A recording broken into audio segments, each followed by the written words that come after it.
Okay, so for today, iba yung pinuntahan namin ngayon. Oh. Alam ko, medyo normal na sa mga nakikita nyo sa Boracay na content namin is nagpunta kami ng lunch buffet, tsaka dinner buffet.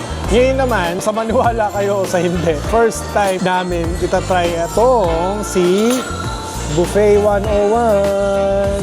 Masasabi ko na wala akong matandaan kung kailan ako nag-buffet sa of some sort na lunch or dinner buffet dito nga sa amin, sa either sa Laguna o sa Manila. Ngayon nandito kami sa Alabang ngayon, no. So ito nga, first time nga namin magta-try ng buffet dito nga, no. At ito nga yung napili namin ngayon, Buffet 101. Hindi ko alam kung ano expect, pero sa ngayon medyo ewan ko kung naririnig niyo yung background music, yung napakalakas. So ngayon yung ambience is medyo hindi ko na gusto, no. So hopefully masarap yung pagkain. Pakita ko sa inyo yung selection. Okay, let's start. Meron ditong seafood corn soup. Ano to? Pineapple ground beef fried rice. Roasted smoked duck with losoy sauce. Saan? Roasted chicken. Salted and peppered pork ribs. Fish fillet. Wala na. Sweet and sour pork. Orange chicken. So Chinese dito sa banda dito. Beef broccoli. Prawns. Ito, Kung Pao chicken. Kare-kare. Tom yum. 3 cup chicken. Rice noodles. So Asian dito. Uy, pansit palabok. Bagoong fried rice. Steamed rice. Tinola chicken soup. Okay.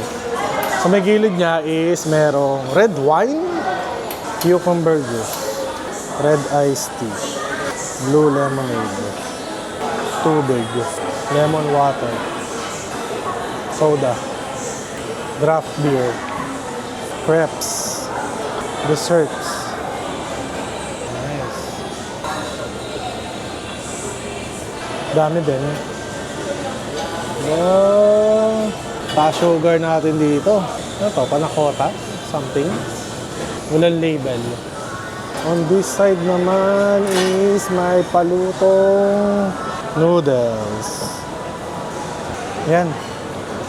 Pipilian. Wow. Nice. Ito may mga butchi.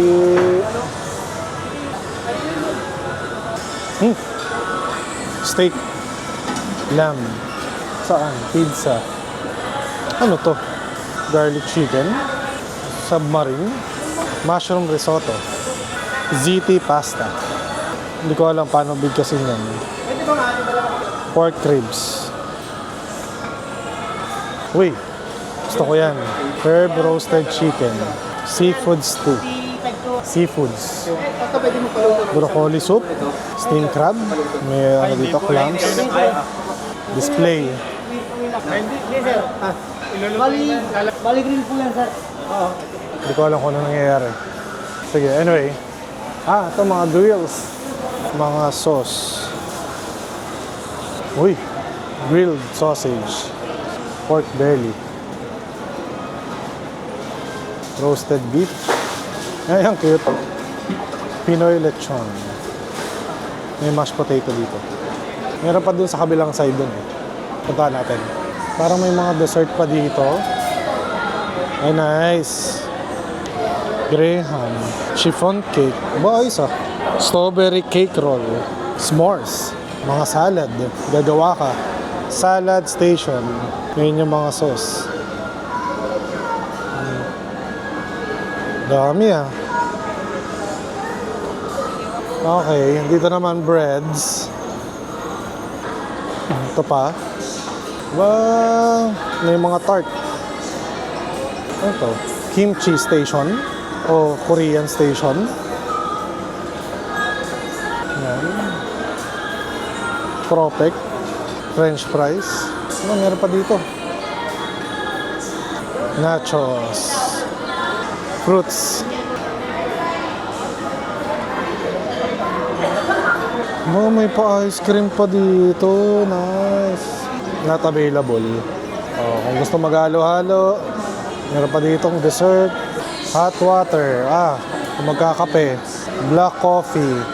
Hot calamansi honey juice. Hot tea. Marshmallow, may mga candies dito. Miso soup. So, mga medyo Japanese sa tayo na to. Japanese udon. Oden. Parang sa One Piece lang so, ito mga Japanese choices. Kikoman. Mahal yan. Ano to? Tonkatsu, karaage, katsu, maki, tempura. Ito pa. Tuna cheese maki. Mga maki. That's it? Wala na? Ayos. Okay, so ang dami, no? International cuisine kasi international buffet. So ngayon, titikman naman natin. Pipili naman tayo ng kakainin ngayon. Kung masarap ba, syempre. Pero sila Michelle kasi kumakain na ngayon. Kamusta naman?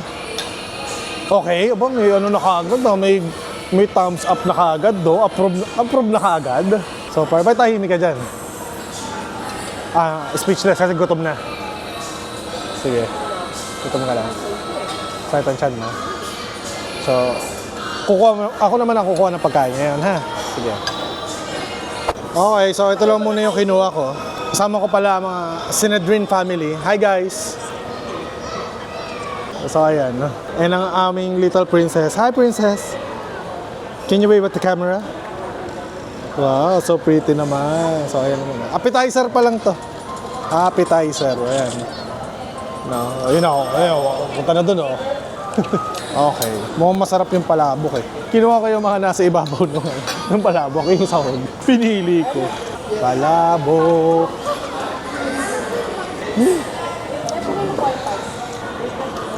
Talikod lang po yan. Parang matamis yung palabok. Ano nakatikim ng matamis sa palabok? Di ba dapat maalat-alat? Vitamin. Chicken. Hindi mo mawala chicken. Bagoong rice pala yung kinuha ko. Hindi ko siya ramdam na bagoong rice. Parang sinangag na, pangat na. Ano mo yun? Day old sinangag. Chicken ulit. Yung may wild sauce. Yun. Masarap. Broccoli.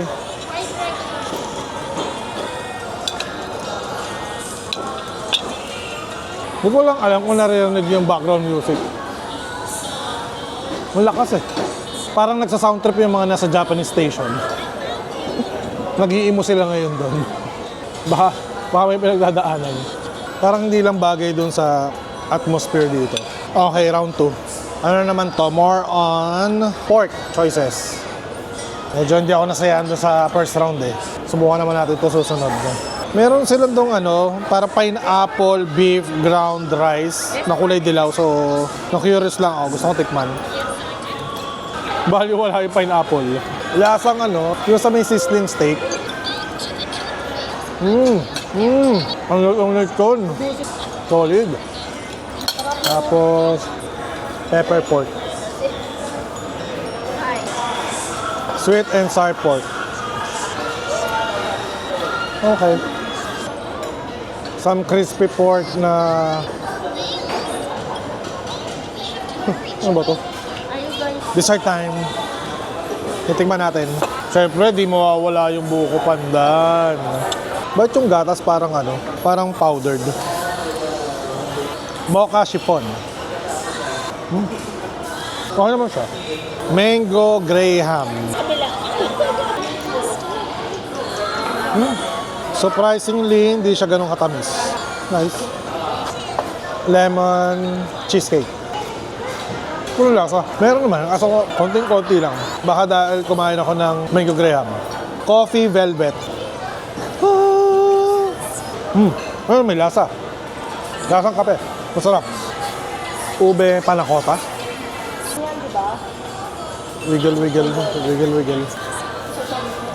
Kahit pa paano, lasa ko yung ube. Kahit pa paano. Isa pa. Okay, so right now, nakabalik na kami dito sa hotel na pinag-i-stayan namin. Galing nga kami dun sa may buffet 101. Dito na lang ako magko-comment kasi nga medyo maingay dun.